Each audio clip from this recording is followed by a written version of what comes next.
setelah mendengar sayembara dari Nabi Sulaiman. Siapa di antara kalian ini yang mampu memindahkan singgasana Balkis di hadapan aku sebelum Balkis sampai di sini? Kata Ifrit, ana atika bihi, wahai paduka Sulaiman, aku mampu memindahkan singgasana Balkis ke hadapan engkau qabla an taquma mim maqamika, sebelum engkau beranjak berdiri dari tempat duduk engkau.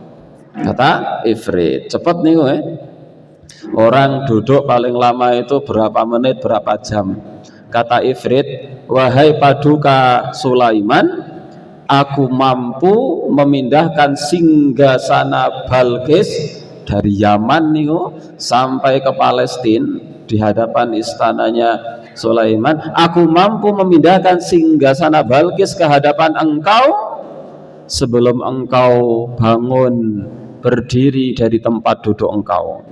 Wa inni alaihi laqawiyyun amin, sungguh aku benar-benar kuat untuk membawanya, lagi aku bisa dipercaya. Assalamualaikum warahmatullahi wabarakatuh. Alhamdulillahi rabbil alamin, alhamdulillahi ala ihsanihi wa syukrulahu ala taufiqihi wa amdinani. Asyhadu an la ilaha illallah wahdahu la syarika lahu ta'ziman li sya'nih, wa asyhadu anna Muhammadan abduhu wa rasuluhu ad-da'iya ila ridwanih. Allahumma salli wa sallim wa barik ala nabiyyina Muhammadin wa ala alihi wa ashabihi wa ikhwanihi. Qala Allah Ta'ala fi kitabihil karim, ya ayyuhalladzina amanu taqullaha haqqa tuqatih wa la tamutunna illa wa antum muslimun. Rabbi syrah li sadri wa yassir li amri wahlul 'uqdatam min lisani yafqahu qawli. Allahumma 'allimna ma yanfa'una wanfa'na bima 'allamtana wa zidna ilma. Amma ba'd. Ikhwani fillah rahimani wa rahimakumullah. Ibu, bapak yang semoga senantiasa dirahmati oleh Allah Subhanahu wa taala. Senantiasa kita bersyukur kepada Allah Subhanahu wa taala atas limpahan nikmat yang Allah Subhanahu wa taala telah berikan kepada kita semua. Dengan nikmat-nikmat itu Allah Subhanahu wa taala izinkan kita untuk berkumpul, bermuajahah di tempat ini. Kita niatkan untuk thalabul ilmi. Semoga niat kita ini dicatat oleh Allah Subhanahu wa taala sebagai amal yang sholih.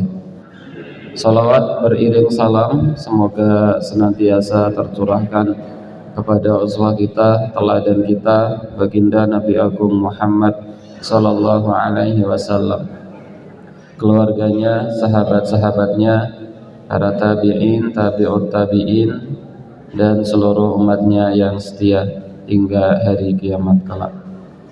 Ikhwani fillah rahimani wa rahimakumullah. Bapak ibu yang semoga senantiasa dirahmati oleh Allah Subhanahu wa taala, kita melanjutkan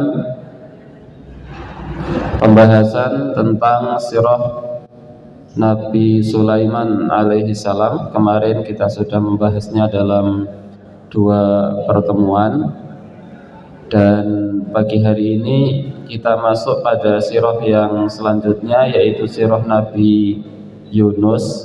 Tetapi kita sebelum masuk ke sirah Nabi Yunus, kita tuntaskan dulu kisah Nabi Sulaiman yang kemarin, tinggal sedikit tetapi waktunya sudah habis. Ikhwani fillah rahimani wa rahimakumullah. Kisah Nabi Sulaiman kemarin kalau tidak salah telah sampai pada kisah di mana Nabi Sulaiman alaihi salam setelah menyurati Ratu Balkis atau Ratu Bilqis, kemudian Ratu Bilqis memberikan hadiah yang banyak kepada Nabi Sulaiman. Nabi Sulaiman menolak pemberian hadiah dari Ratu Bilqis. kemudian hadiah itu dibawa pulang oleh utusan, maka Ratu Bilqis atau Ratu Balqis berencana untuk datang bersama rombongan kerajaan menuju istana Nabi Sulaiman alaihi salam. Jadi Ratu Bilqis akhirnya berangkat dari keratonnya, dari kerajaannya menuju Nabi Sulaiman alaihi salam. Burung hudhud yang ditugasi oleh Nabi Sulaiman alaihi salam sebagai kurir ketika itu mengabarkan kepada Nabi Sulaiman alaihi salam bahwa Bilqis ingin datang ke kerajaan Nabi Sulaiman alaihi salam dengan membawa rombongan. Maka setelah Bilqis mulai berangkat, Nabi Sulaiman alaihi salam tahu bahwa Bilqis mulai berangkat. Nabi Sulaiman alaihi salam kemudian meminta kepada orang-orang di situ, di hadapan Nabi Sulaiman ada banyak tokoh kerajaan. Siapa di antara mereka yang mampu memindahkan istana Bilqis? Di hadapan, bukan istana, memindahkan singgasana,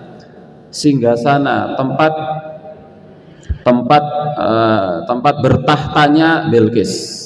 Nabi Sulaiman alaihissalam meminta kepada para tokoh yang ada di hadapan Nabi Sulaiman ketika itu, siapa di antara mereka yang bisa cepat memindahkan singgasana Bilqis sampai di hadapan Nabi Sulaiman alaihissalam.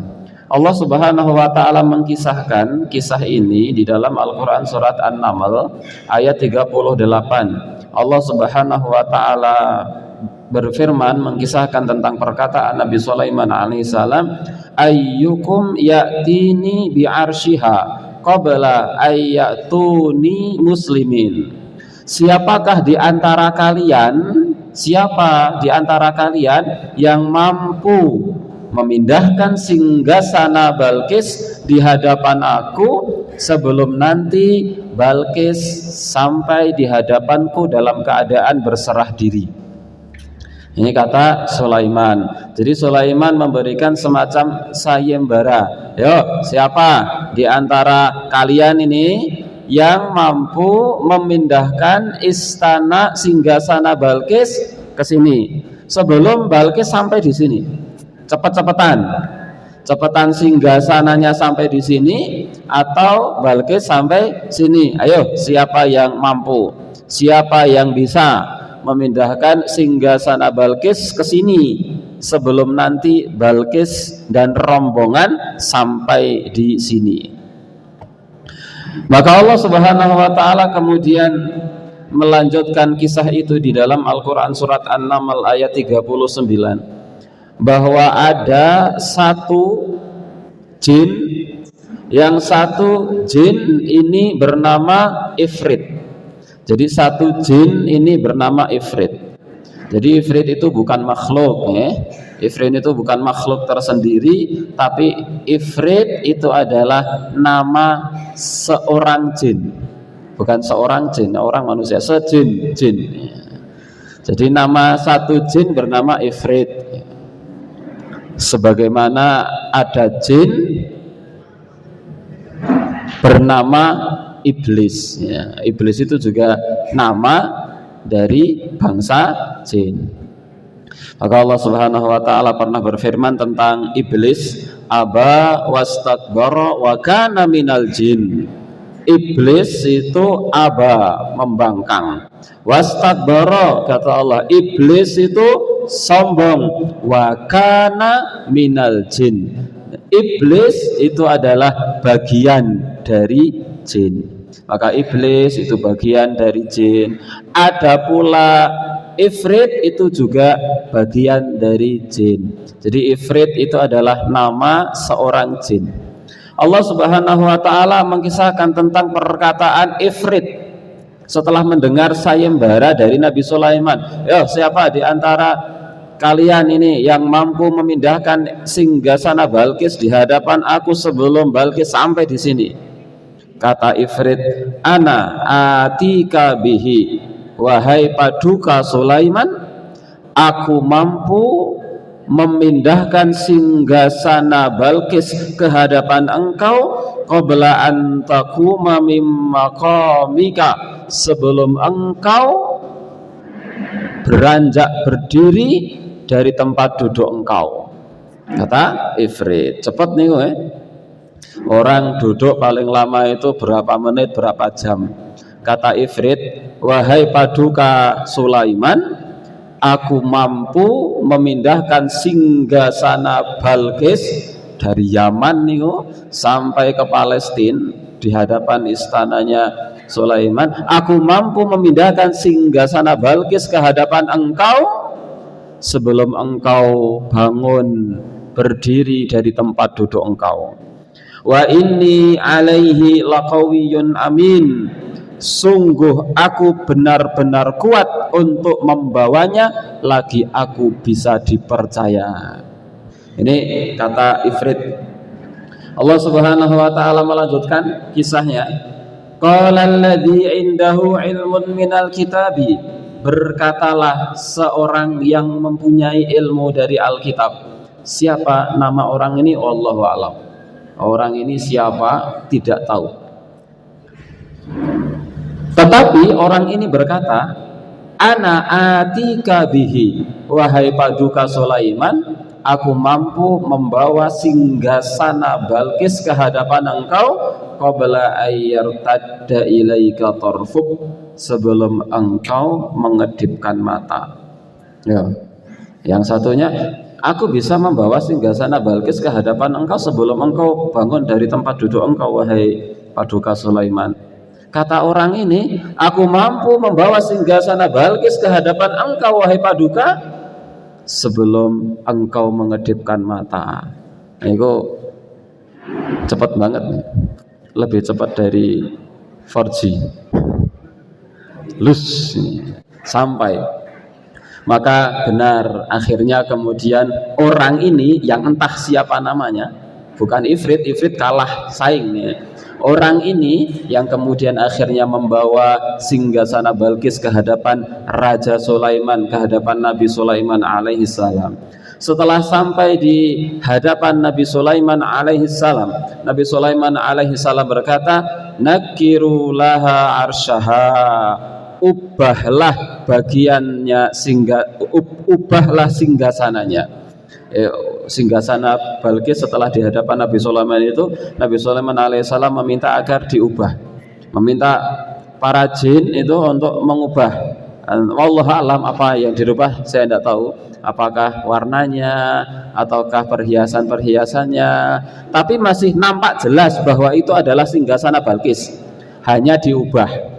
Kalau misalnya kursinya apakah diganti sarung kursinya, apakah Allah alam, tidak tahu.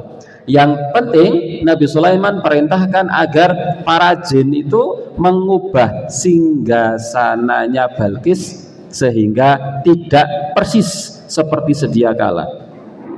Nandur atahdi am takunu minal ladzina la yahtadun, kita akan melihat apakah nanti Balkis mampu mengenali singgasana ini atau tidak. Kata Sulaiman, ubah singgasananya, kita lihat nanti ini, nanti Balkis masih kenal enggak sama singgasananya dianya sendiri. Falamma ja'at, maka tatkala Balkis atau Bilqis datang setelah berhari-hari itu, kemudian Bilqis sampai di hadapan Raja Sulaiman, di hadapan Nabi Sulaiman.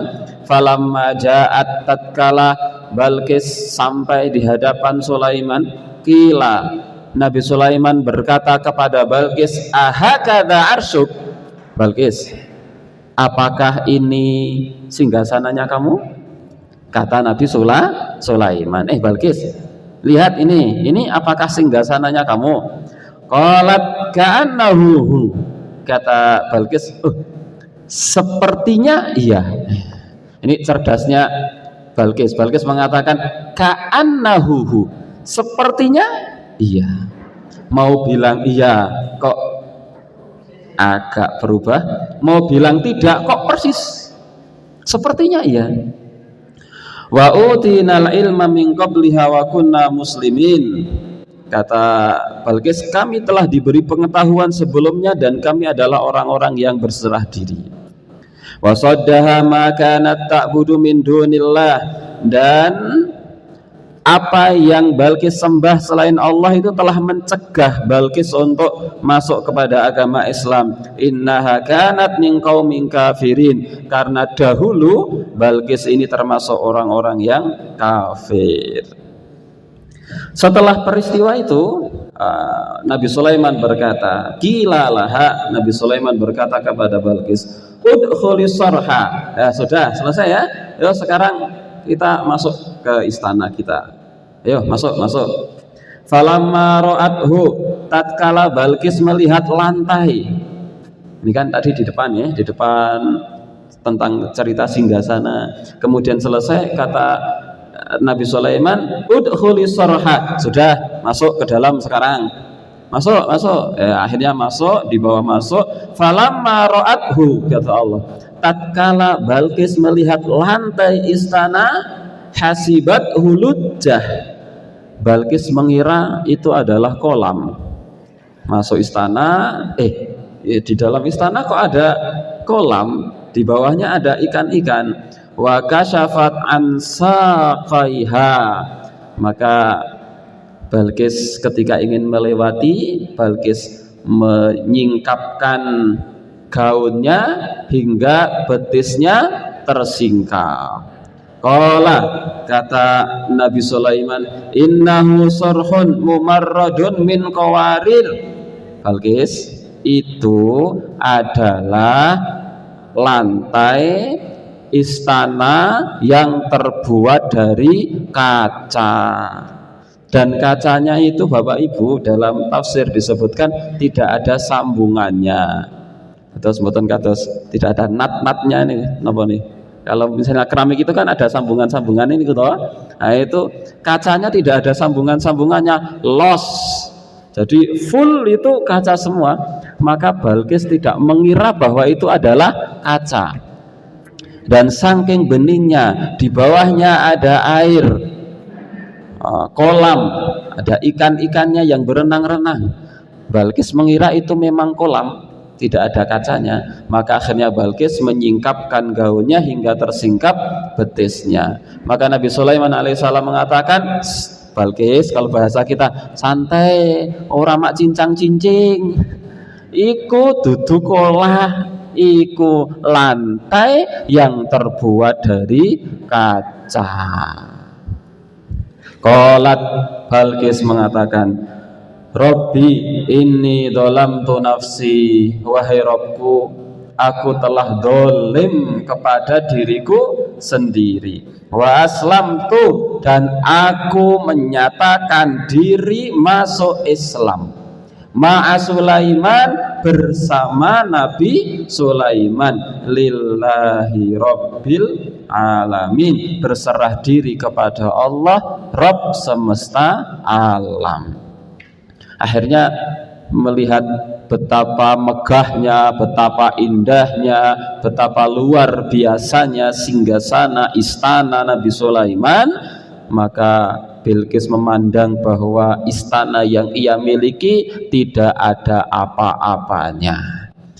Kalau kata orang Jawa, mboten enten sak kuku irenge istananya Nabi Sulaiman. Terus keratone Balqis niku menawi dipun bandingke kalian istanane Nabi Sulaiman niku mboten pantes dipun bandingke. Bainas sama wa sumur, perbandingannya seperti langit dan sumur jauh. Maka Balqis ketika sampai di istana Nabi Sulaiman alaihissalam tidak banyak basa-basi, langsung mengatakan, Rabbi inni dzalamtu nafsi wa aslamtu ma'a Sulaimana lillahi rabbil alamin. Wahai Rabbku, wahai Allah, aku sesungguhnya telah mendolimi diriku sendiri dan aku menyatakan diri, berserah diri kepada Rabb semesta alam. Aku masuk Islam bersama dengan Nabi Sulaiman. Nah, ikhwani fillah, Bapak Ibu yang semoga dirahmati oleh Allah Subhanahu wa taala, ini sepenggal kisah tentang Sulaiman dan Balqis. Apakah akhirnya Nabi Sulaiman alaihi salam menikah dengan Balqis? Tidak ada riwayat yang sahih yang menjelaskannya. Maka sebagian ahli sejarah menyebutkan bahwa akhirnya memang Nabi Sulaiman alaihissalam menikahi Bilqis, raja menikahi seorang ratu, pernikahan dua kerajaan. Tetapi sebagian ahli sejarah menyebutkan bahwa tidak, jadi Nabi Sulaiman tidak menikahi Bilqis. Memang Bilqis pernah menawarkan diri untuk dinikahi oleh Nabi Sulaiman alaihi salam, tetapi Nabi Sulaiman menolak dan kemudian menyarankan Bilqis untuk menikah dengan raja yang lain. Maka akhirnya Bilqis menikah dengan raja yang lain. Ini dua pendapat yang diungkapkan oleh ahli sejarah. Wallahu a'lam pendapat yang mana, tetapi masing-masing dari dua pendapat itu, mau Bilqis menikah dengan Sulaiman atau tidak begitu memberikan efek keimanan bagi kita. Toh peristiwa pernikahannya juga sudah terjadi, kula panjenengan nggih mboten dipun undang. Tapi intinya bahwa tidak ada riwayat yang sharih dan sahih yang menjelaskan apakah Bilqis itu akhirnya menikah dengan Sulaiman atau tidak. Allah alam, Allah alam. Memang sebagian ulama mengatakan Bilqis akhirnya menikah dengan Nabi Sulaiman, tetapi sebagian ulama mengatakan bahwasanya Bilqis tidak menikah dengan Nabi Sulaiman, meskipun Bilqis pernah menawarkan diri untuk dinikahi oleh Nabi Sulaiman alaihi salam. Tetapi yang jelas akhirnya Bilqis masuk Islam. Nah, itu hal yang jelas yang tidak ada perbedaan pendapat di kalangan para ulama bahwa akhirnya Bilqis masuk Islam. Ikhwani fillah rahimani wa rahimakumullah. Kemudian bagian terakhir dari kisah Nabi Sulaiman alaihissalam adalah tentang meninggalnya Nabi Sulaiman alaihissalam. Allah Subhanahu wa taala berfirman di dalam Al-Qur'an surat Saba ayat 14. Falamma qadaina 'alaihil mauta, maka tatkala kami telah menetapkan kematian Nabi Sulaiman, telah menetapkan wafatnya Nabi Sulaiman, madallahum ala mautihi, tidak ada yang menunjukkan tanda-tanda kematian Nabi Sulaiman, tidak ada yang tahu kematian Nabi Sulaiman, tidak ada yang menunjukkan bahwa Nabi Sulaiman telah tiada, illa dabbatul ardi, kecuali rayap-rayap kecil, ta'kulu min sa'atah, yang rayap-rayap itu memakan tongkatnya Nabi Sulaiman. Falamma kharra, maka tatkala Nabi Sulaiman akhirnya tersungkur jatuh setelah rayap-rayap itu memakan tongkatnya Nabi Sulaiman, tabayyanatil jinnu, nampaklah bagi jin, an laukanu ya'lamunal ghaiba, seandainya mereka kok mengetahui perkara gaib, malabithu fil adabil muhin, tentu mereka tidak akan terus berada pada siksaan yang menghinakan. Ayat ini menjelaskan tentang bagaimana meninggalnya Nabi Sulaiman alaihi salam. Ketika itu Nabi Sulaiman alaihi salam sedang mengawasi kerjaan yang sedang dilakukan oleh manusia dan jin. Jadi Nabi Sulaiman alaihissalam itu biasa mengawasi para pekerja, dan biasanya memang kebiasaan Nabi Sulaiman itu membawa tongkat semacam tongkat komando ini. Nabi Sulaiman membawa tongkat. Ampun bayangke tongkat ini ku ngagem carang pring. Ini tongkat raja yang hebat ya. tongkat. Sebagian ulama menjelaskan Nabi Sulaiman ketika itu sedang ibadah, dan beribadahnya bersandarkan, bergojean pada tongkatnya. Setelah itu Nabi Sulaiman alaihissalam tertunduk lama, tidak ada yang tahu kalau ternyata Nabi Sulaiman sudah meninggal dunia. Orang-orang termasuk para jin yang katanya mengetahui ilmu gaib itu padahal tidak, itu tidak tahu kalau Nabi Sulaiman alaihissalam sudah meninggal dunia dalam keadaan berdiri, berpegangan pada tongkatnya. Dan itu terjadi lama, berhari-hari, berbulan-bulan seperti itu. Orang-orang menyangka Nabi Sulaiman masih mengawasi, karena mereka tidak bahasa orang Sokorjo mereka nggarbo,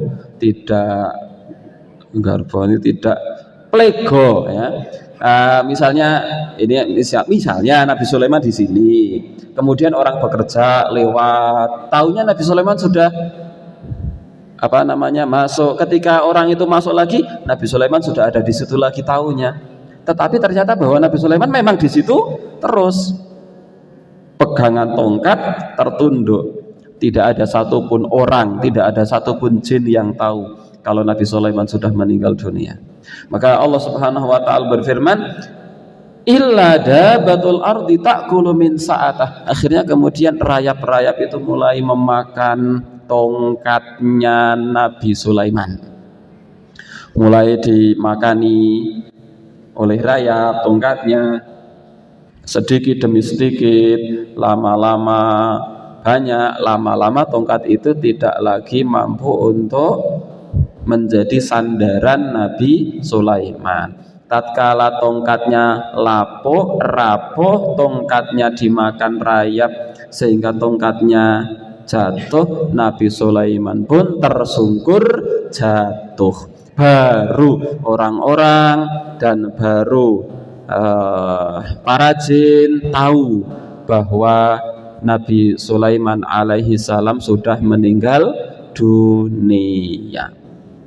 Ikhwani fillah rahimani wa rahimakumullah, itu akhir dari kisah Nabi Sulaiman alaihi salam. Pertanyaannya, lalu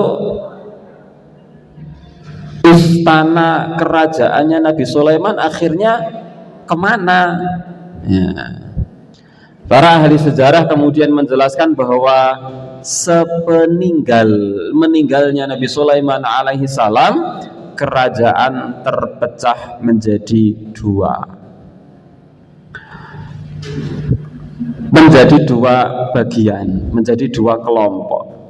Bagian yang pertama adalah mereka yang masih setia dengan ajaran-ajaran Nabi Sulaiman dan dipimpin oleh seseorang yang setia dengan ajaran-ajarannya Nabi Sulaiman. Tetapi bahwa orang ini adalah orang asing, maksudnya orang bukan keluarganya Nabi Sulaiman. Adapun kelompok yang kedua, mereka adalah pewaris tahta kerajaannya Nabi Sulaiman karena mereka memang masih keluarganya, keturunannya Nabi Sulaiman. Tetapi bahwa mereka adalah orang-orang yang sudah menyimpang dari ajarannya Nabi Sulaiman. Jadi setelah ditinggal oleh Nabi Sulaiman alaihissalam, kerajaannya terbagi dua. Yang pertama dipimpin oleh orang yang bukan keluarganya Nabi Sulaiman, tetapi mereka masih sangat loyal dan setia kepada ajarannya Nabi Sulaiman. Bagian yang kedua dipimpin oleh orang yang keluarganya Nabi Sulaiman, tetapi sudah lagi tidak setia kepada ajaran yang diajarkan oleh Nabi Sulaiman. Maka hari berganti hari, bulan berganti bulan, sering terjadi perang saudara antara dua kelompok tersebut. Mulailah ada kehancuran, mulailah banyak yang meninggal dunia, mulailah banyak istana-istana yang rusak. Sementara para jin sudah tidak lagi membangun istana Sulaiman sebagaimana dulu ketika Nabi Sulaiman masih hidup.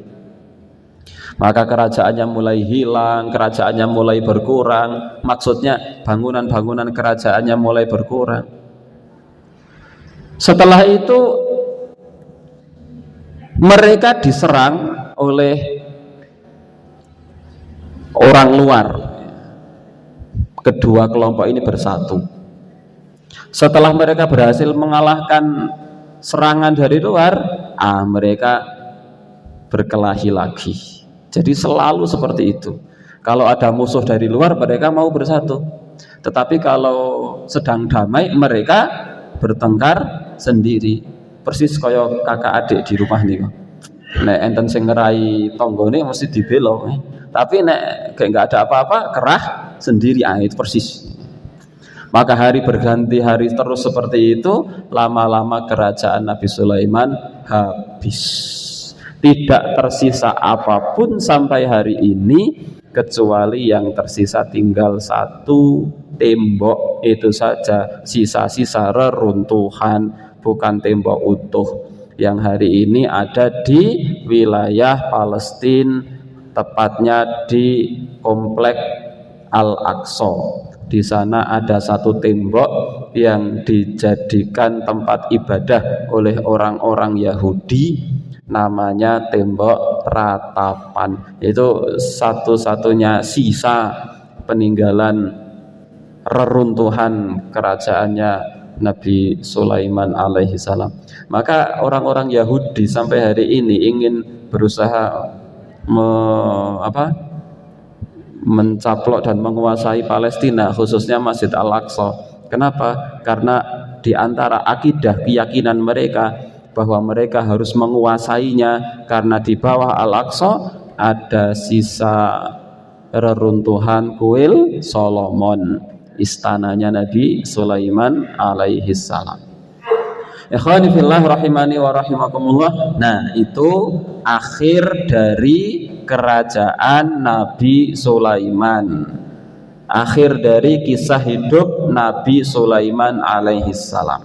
Ikhwani fillah rahimani wa rahimakumullah, kita selanjutnya masuk pada kisah Nabi yang selanjutnya, karena yang Nabi Sulaiman tadi adalah pelanjut atau pelengkap dari kisah yang kemarin belum sempat tuntas.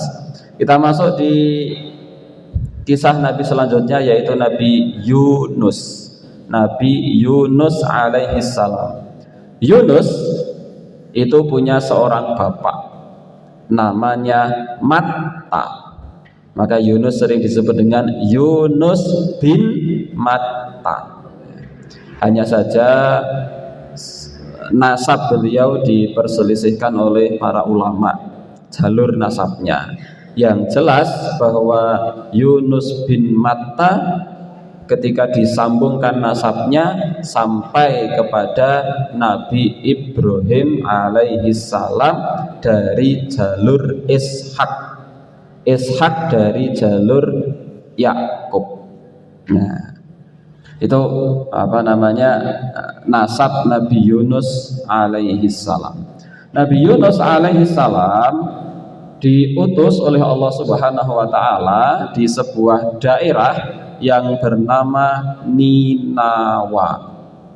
Nabi Yunus itu diutus oleh Allah Subhanahu wa taala menjadi seorang rasul di daerah Ninawa. Ninawa kalau kemudian kita buka peta hari ini, kurang lebih ada di daerah Irak. Itu daerah Ninawa, di daerah Mosul di negeri Irak hari ini. Itu wilayah dakwahnya Nabi Yunus alaihi salam.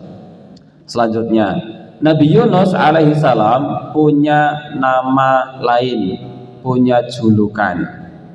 Julukan Nabi Yunus alaihi salam adalah Zunnun. Zunnun itu julukan Nabi Yunus.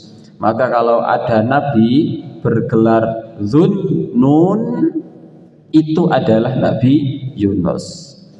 Zu itu artinya pemilik, nun itu artinya ikan nun. Nama ikan namanya nun. sering diartikan ikan paus. Paus apa? Hiu. Paus. Itu nama lain Nabi Yunus adalah Dzunnun. Nabi Yunus alaihissalam Allah subhanahu wa ta'ala perintahkan untuk berdakwah kepada masyarakat Ninawa di daerah Irak.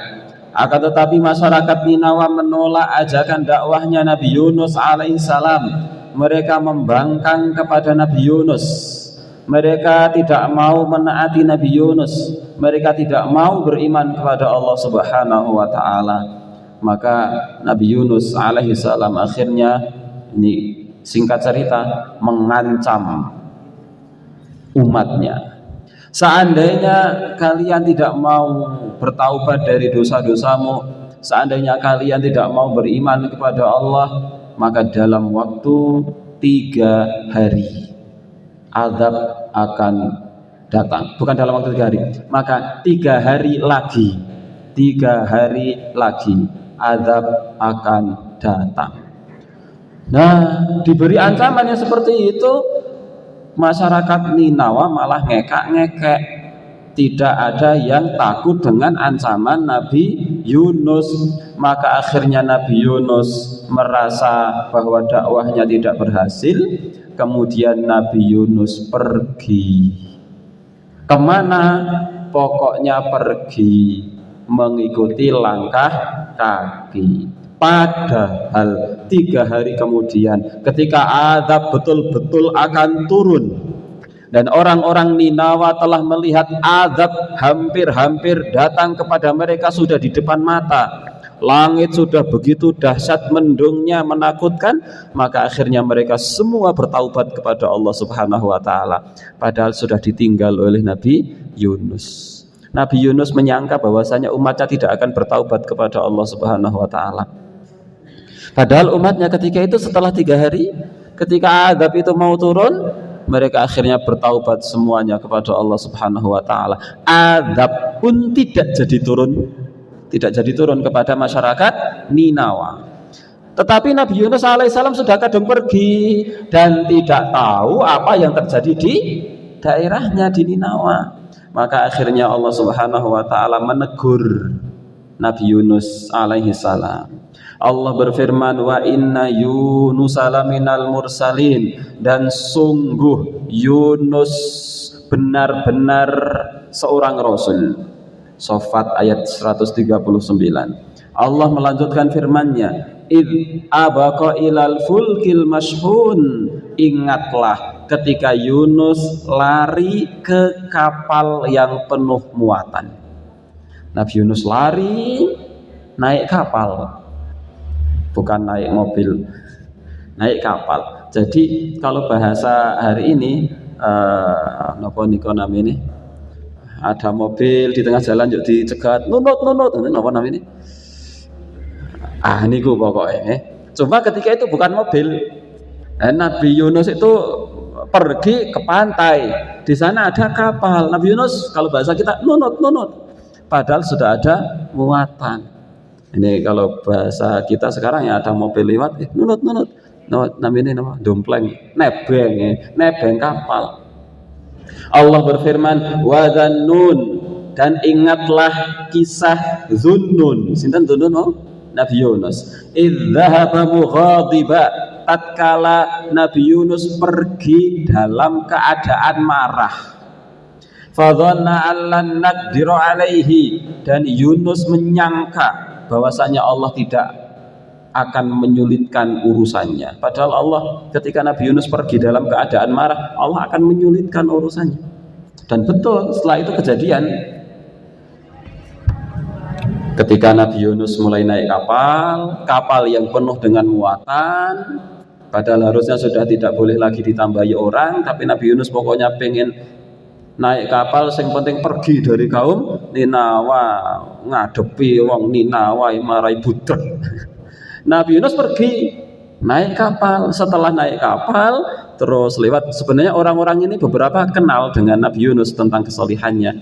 Kemudian pergi ke tengah laut, ombak besar hampir tenggelam. Maka supaya tidak jadi tenggelam. Ampun dibayangke kapal niku kapal besar-besar niku, kapal model-model sampan nih kok. Kapal kecil, perahu kecil. Ini kita mau tenggelam karena keberatan muatan. Maka mereka melemparkan barang-barang mereka yang kira-kira berat. Barang-barang ada di kapal itu dilempar ke laut, dibuang ke laut. Sudah dibuangi, tetap kapal terasa berat, mau tenggelam. Mereka harus ada orang yang rela untuk keluar dari kapal, padahal di tengah-tengah laut nih, mboten teng pinggir pantai. Gimana caranya? Wah, akhirnya sudah kita diundi. Ternyata yang keluar namanya Yunus. Wah, Yunus. Orang-orang, wah, jangan kalau Yunus ini orang baik. Ulang undiannya, diulang yang kedua kali. Diundi. Yang keluar nama Yunus. Sampai diundi 3 kali. Setelah diundi 3 kali, yang keluar nama Yunus. Memang Yunus, Nabi Yunus yang harus nyebur ke laut, keluar dari kapal. Allah berfirman, fasahama. Kemudian Yunus ikut melakukan undian, fakana minal mudhadin, dan Yunus kalah undian. Kata Allah Subhanahu wa taala surat As-Saffat ayat 141. Ini diundi, siapa yang harus keluar dari kapal nyemplung ke laut. Yunus kalah undian, akhirnya Nabi Yunus sadar diri, Nabi Yunus melepas bajunya, loncat ke laut, nyemplung ke laut. Kapal pun selamat. Kapalnya yang selamat, tapi Nabi Yunus nyemplung ke laut. Akhirnya kemudian Allah berfirman, faltaqamahul hut. Akhirnya Nabi Yunus dimakan ikan yang besar. Wa huwa mulim, dalam keadaan tercela. As-Saffat ayat 142. Dalam keadaan Nabi Yunus sedang melakukan kesalahan. Apa kesalahan Nabi Yunus ketika itu? Pergi dari kaumnya dalam keadaan marah. Padahal setelah itu kaumnya telah bertaubat semuanya kepada Allah Subhanahu wa taala. Makanya di ayat tadi Allah berfirman, wa dhannuni idz dzahaba mughadiba, dan Nabi Yunus tatkala pergi dalam keadaan marah, fadhanna allan naqdiru alaihi. Nabi Yunus menyangka bahwasanya Allah tidak menyulitkan urusannya. Padahal Allah Subhanahu wa taala menyulitkan urusannya. Surat Al-Anbiya ayat 87. Pramila niki bapak-bapak, kula panjenengan kedah emut menawi teng griya kek jengkel nika. Jengkel pol-polan metu wae saka omah dolan. Wah, kedah napa emut-emut ayat menika. Wa dhannuni idz dzahaba mughadiba, dan ingatlah tatkala Dhunnun pergi dalam keadaan marah. Fadhanna allan naqdiru alaihi. Yunus menyangka bahwasanya Allah tidak akan menyempitkan urusannya, padahal disempitkan akhirnya oleh Allah Subhanahu wa taala. Akhirnya Nabi Yunus alaihissalam dimakan ikan hiu kah, Allahu alam, tetapi dalam Al-Qur'an disebut ikan itu bernama Nun. Ikannya adalah ikan Nun. Sebagian ulama menafsirkan mengartikan maksudnya adalah ikan hiu. Napa ikan paus. Setelah dicaplok, jangan dibayangkan dicaplok, dimakan, dimamah-mamah, jadi ikannya besar. Kemudian Nabi Yunus dicaplok, dimakan. Di dalam itu Nabi Yunus masih seperti di dalam goa karena perutnya besar. Fanada fil dzulumat.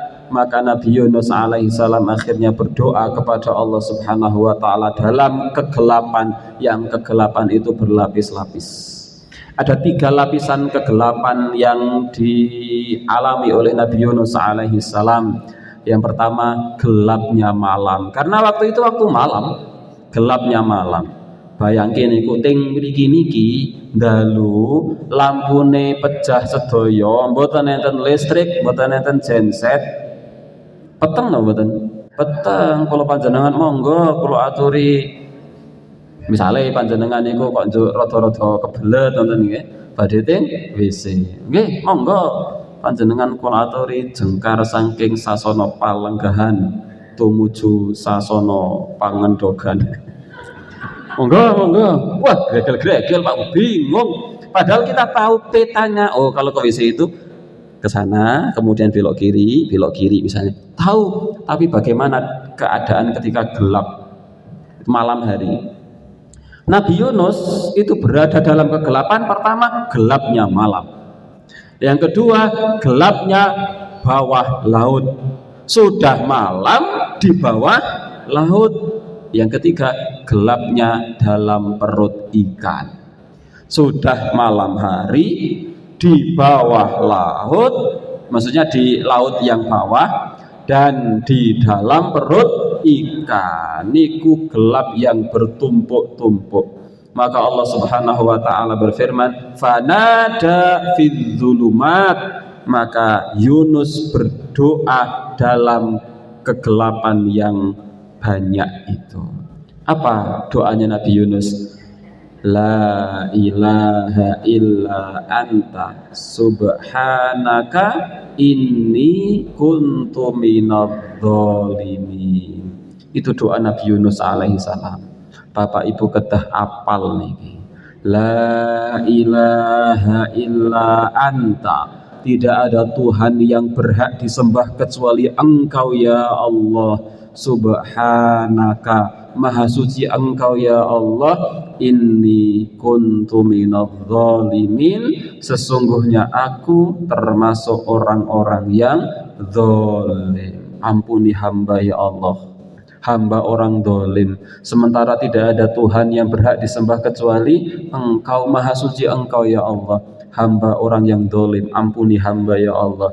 La ilaha illa anta subhanaka inni kuntu minadh dhalimin. Allah berfirman, setelah Nabi Yunus alaihi salam dalam kegelapan malam, di bawah laut, di dalam perut ikan, sudah tidak ada lagi yang mampu menyelamatkan Nabi Yunus kecuali Allah Subhanahu wa taala. Berteriak sekencang apapun tidak ada yang mendengar. Nggih, mboten butuh HP, mboten HP. Nabi Yunus alaihissalam akhirnya berdoa dengan doa yang terkenal sampai hari ini. La ilaha illa anta subhanaka inni kuntu minadh dhalimin. Dan doa itu bukan hanya sekedar rapalan di mulut, tapi betul-betul meresap sampai ke dalam hati, diyakini dengan keyakinan penuh tentang makna doa itu. Kata Allah Subhanahu wa taala, fastajabna lahu. Maka kami kabulkan doanya Nabi Yunus. Wa najjainahu minal gham. Kami selamatkan Yunus dari kedukaannya. Wa kadzalika nunjil mu'minin. Begitulah kami selamatkan orang-orang mukmin. Ini firman Allah Subhanahu wa taala. Ada satu kalimat yang menarik. Saya lupa ini sudah saya jelaskan di sini atau belum, tetapi ada satu kalimat yang di sini sangat menarik Bapak Ibu.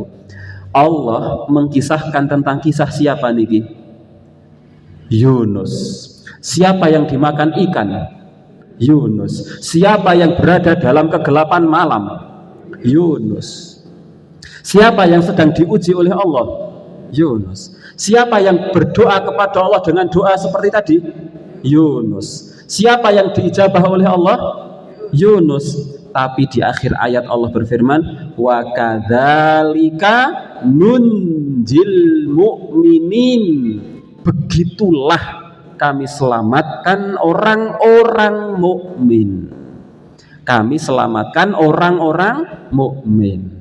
Harusnya kalau kita logika secara nalar, yang lari Nabi Yunus, yang dimakan ikan Nabi Yunus, yang berada dalam kegelapan Nabi Yunus, yang berdoa Nabi Yunus, yang diijabah Nabi Yunus, yang diselamatkan Nabi Yunus. Harusnya akhir dari kisah Nabi Yunus Allah jelaskan, wa kadzalika nunji Yunus. Begitulah cara kami menyelamatkan Yunus. Harusnya kan begitu. Wong ini kisahnya Nabi Yunus, yang dimakan ikan Nabi Yunus, yang berdoa Nabi Yunus, yang diijabah Nabi Yunus. Harusnya ayatnya wa kadzalika nunji Yunus, begitulah kami selamatkan Yunus. Tapi Allah tidak berfirman seperti itu. Ketika Allah mengkisahkan tentang kesalahan Nabi Yunus, ketika Allah Subhanahu wa taala mengkisahkan tentang kedukaan dan ujian Nabi Yunus, ketika Allah Subhanahu wa taala mengkisahkan tentang doa-doa Nabi Yunus, Allah berfirman, "Wa kadzalika nunjil mu'minin." Begitulah kami selamatkan orang-orang mukmin. Apa pelajaran yang bisa kita ambil dari ayat ini, dari kisah ini, dari ayat yang Allah firmankan di sini? Ulama menjelaskan bahwa andai kita mengalami kesedihan, mengalami kedukaan, mengalami kesulitan, mengalami sesuatu yang tidak kita inginkan, kemudian kita melakukan apa yang dilakukan oleh Nabi Yunus, menyadari kesalahan-kesalahannya, memuji Allah, kemudian berdoa dengan doa yang hebat, la ilaha illa anta subhanaka inni kuntu minadh dhalimin, yang doa itu lahir dari lubuk hati yang paling dalam dengan segenap kesadaran penuh akan makna dari doa itu, maka wa kadzalika nunjil mu'minin, begitulah kami akan selamatkan orang-orang mukmin. Maka Allah Subhanahu wa taala akan menyelamatkan orang mukmin jika berdoa dengan doanya Nabi Yunus, yang penting lahir dari lubuk hati yang paling dalam dengan kesadaran penuh akan maknanya, dengan kerendahan hati yang luar biasa, maka Allah akan selamatkan orang itu sebagaimana Allah telah menyelamatkan Nabi Yunus. Maka di sini Allah berfirman, bukan wa kadzalika nunji Yunus, begitulah kami selamatkan Yunus, bukan, tetapi Allah berfirman wa kadzalika nunjil mu'minin, begitulah kami akan selamatkan orang-orang mukmin. Maka doa ini adalah doa yang perlu untuk kita hafal. La ilaha illa anta subhanaka inni kuntu minadh dhalimin. Surat Al-Anbiya ayat 87. Bapak Ibu nanti bisa memahami maknanya, merenungi kandungan isinya. Karena seandainya kemudian kok betul-betul mampu memahaminya, membaca sekali nangis Pak Bu. Kalau kemudian kita sambil mengingat kesalahan, dosa-dosa, kemudian kita baca ini, wah itu sesuatu yang luar biasa.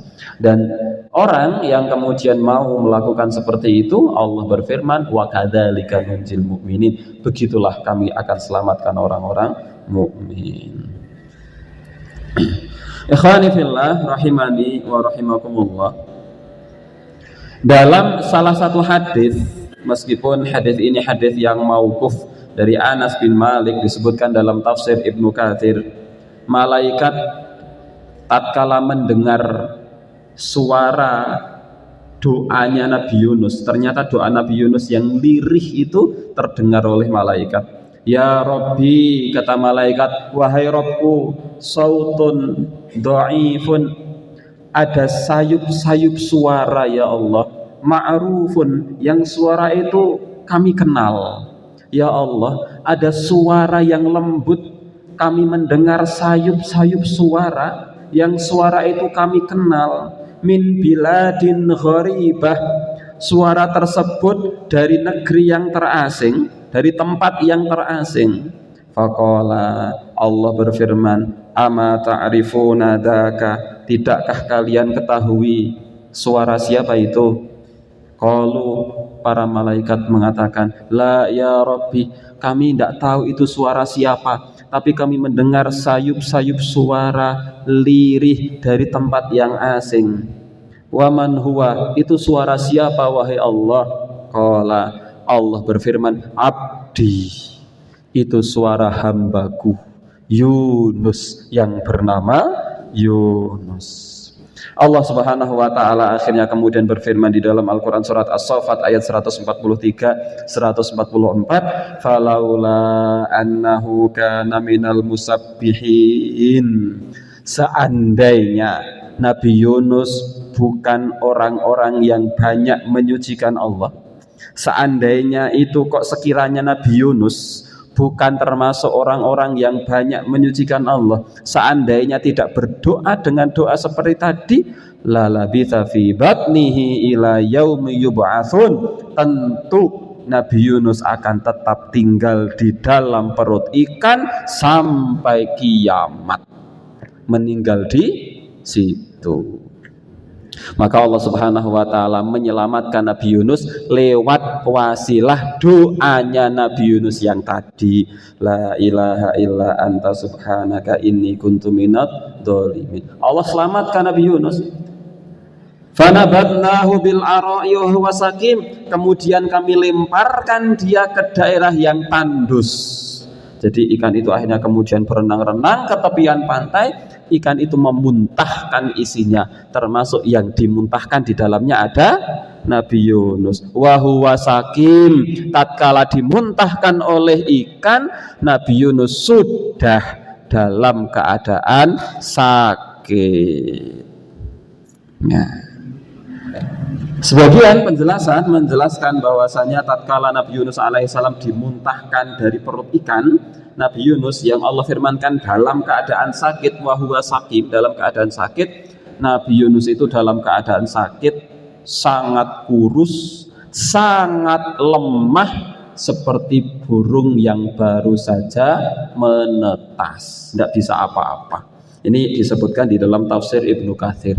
Jadi karena sudah di dalam perut ikan dalam waktu yang tidak sebentar, jadi sudah jadi kurus, sakit, keluar dari perut ikan tidak punya tenaga, lemah, tak berdaya, dimuntahkan oleh ikan di tepian pantai.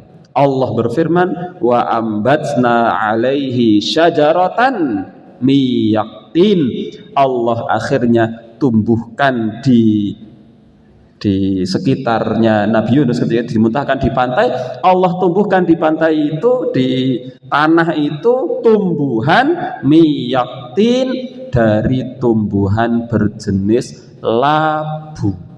Labu niku basa Jawane napa? Waloh. Nah, waloh. Labu. Tumbuhannya labu. Sinten teng mriki pensiunan kesehatan, yang ahli kesehatan, ahli yang mungkin dulu pernah jadi tenaga medis, PR, kenapa kok tumbuhannya labu? Kenging nopo kok mboten telo, jendal, kimpul, kenapa bukan jeruk, kenapa bukan durian, kenapa bukan kurma, kenapa bukan anggur, kenapa bukan kelengkeng, kenapa bukan alpukat, kenapa tumbuhannya adalah tumbuhan labu? PR bagi yang pernah bekerja di dunia medis.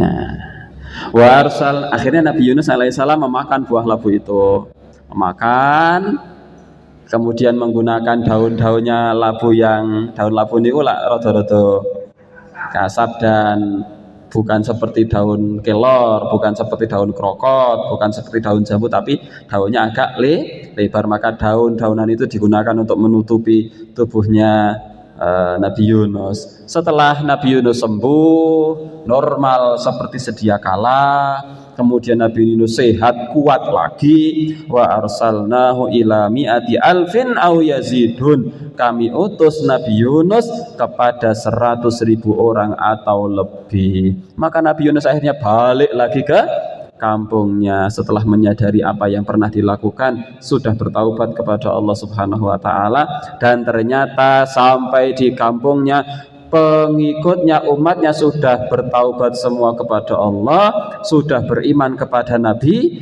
Yunus, beriman semua kepada Allah Subhanahu wa ta'ala. Fa'amanu, maka mereka semuanya beriman. Famatta'nahum ilahin, karena itu kami anugerahkan kenikmatan hidup kepada mereka hingga waktu tertentu.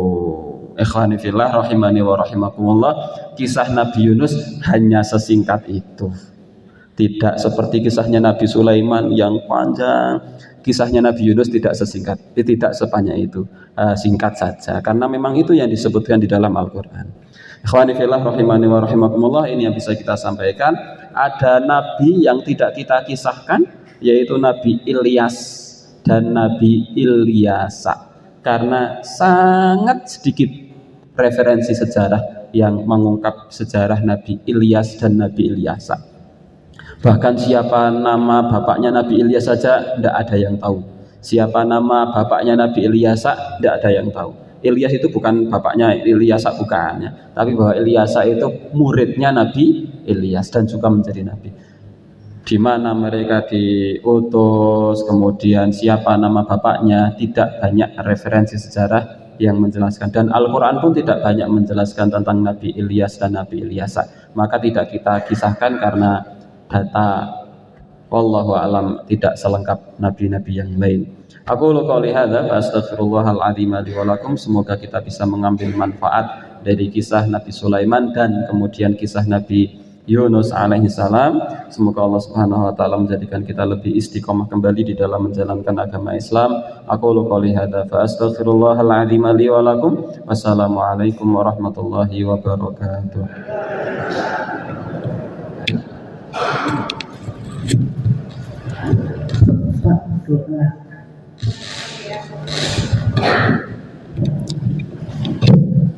Doa, monggo Bapak Ibu kita bersama-sama panjatkan doa kepada Allah Subhanahu wa taala. Saya berdoa, Bapak Ibu mengamini. Semoga di antara aminnya Bapak Ibu semuanya ada amin-amin yang kemudian diijabah oleh Allah Subhanahu wa taala, sehingga benar-benar doa kita di pagi hari ini benar-benar doa-doa kebaikan yang diijabah oleh Allah Subhanahu wa taala. A'udzu billahi minasyaitonir rajim. Bismillahirrahmanirrahim. Alhamdulillahi rabbil alamin, hamdan syakirin, hamdan na'imin, hamdan yuwafi ni'amahu wa yukafi'u mazidah. Ya Rabbana lakal hamdu kama yanbaghi li jalali wajhikal karim wa li 'azimi sultanik. Allahumma salli wa sallim ala nabiyyina Muhammad wa ala alihi wa ashabihi ajma'in. Allahumma ighfir lil mu'minina wal mu'minat wal muslimina wal muslimat al ahya'i minhum wal amwat. Innaka sami'un qaribun mujibud da'awat. Ya qadiyal hajat. Allahumma inna nas'aluka bi annana nashhadu annaka antallah la ilaha illa anta al-ahadus samad alladzi lam yalid wa lam yulad wa lam yakul lahu kufuwan ahad. Ya hayyu ya qayyum ya wadud ya dzal arsyil majid ya fa'alul lima yurid. Nas'aluka bi'izzika alladzi la yuram wa mulkika alladzi la yudam wa binurika alladzi mala arkana arsyik an taj'ala hayatana hayatal ulama wa mautana mautasy syuhada wa an tu'allifa baina qulubina kama allafta baina qulubil muhajirin wal ansar. Rabbana hab lana min azwajina wa dhurriyyatina qurrata a'yun waj'alna lil muttaqina imama. Allahumma la tada' lana dhanban illa ghafartah wa la hamman illa farajtah wa la daynan illa qadaitah wa la maradan illa syafaitah wa la hajatan min hawaijid dunya wal akhirah illa qadaitaha ya rabbal alamin. Rabbana atina fid dunya hasanah wa fil akhirati hasanah wa qina adzaban nar. Wa shallillahumma ala nabiyyina Muhammad wa ala alihi wa sahbihi ajma'in. Wa subhana rabbika rabbil izzati amma yasifun wa salamun alal mursalin walhamdulillahi rabbil alamin. Assalamualaikum warahmatullahi wabarakatuh.